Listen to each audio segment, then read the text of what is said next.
হার্দিক পান্ডিয়ার পর সূর্যকুমার যাদবও কি মুম্বাই ইন্ডিয়ান্স টিমকে ছেড়ে অন্য দলে চলে যাবে 2027 সালের আইপিএলে? কেন বলছি অবশ্যই তোমাদেরকে এই ভিডিওতে জানাবো। তো ভিডিওকে লাস্ট অবধি দেখতে থাকো।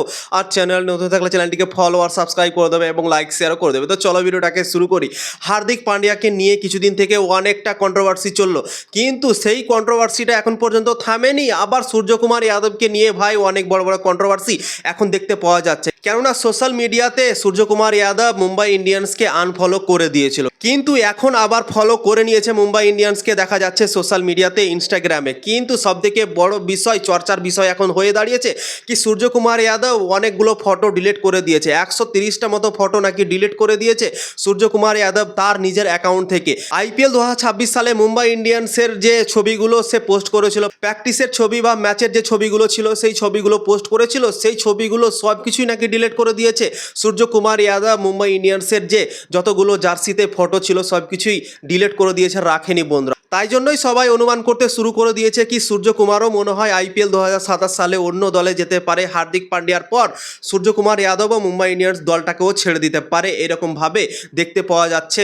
সবাই অনুমান করতে শুরু করে দিয়েছে হয়তো কিছু একটা হয়েছে সূর্যকুমার যাদবের সাথেও মুম্বাই ইন্ডিয়ান্সের দলটার সাথে বন্ধুরা। আরও একটা জিনিস তোমরা দেখতে পাবে, ইনস্টাগ্রাম থেকে হার্দিক পান্ডিয়াকেও সূর্যকুমার যাদব আনফলো করে দিয়েছে। সূর্যকুমার যাদবের অ্যাকাউন্টে তোমরা ঢুকে দেখবে, দিয়ে হার্দিক পান্ডিয়ার নামটা সার্চ করবে, তোমরা দেখতে পাবে কি হার্দিক পান্ডিয়াকেও আনফলো করে দিয়েছে সূর্যকুমার যাদব। তো হার্দিক পান্ডিয়াকে আনফলো করেছে সেটা বড় ব্যাপার না, সব থেকে বড় ব্যাপার হচ্ছে কি মুম্বাই ইন্ডিয়ান্সের সাথে কি তার সম্পর্কটা ছিন্নভিন্ন হচ্ছে।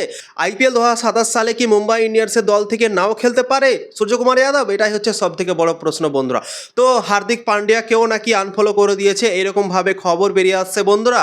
এবং মুম্বাই ইন্ডিয়ান্সের দলেও হয়তো কিছু একটা হয়েছে তার সাথে বন্ধুরা। তো এরকম কিন্তু হয়েছে, সূর্যকুমার যাদব অনেকগুলো ফটো ডিলিট করেছে, তাই জন্যই সবাই এখন অনুমান করছে।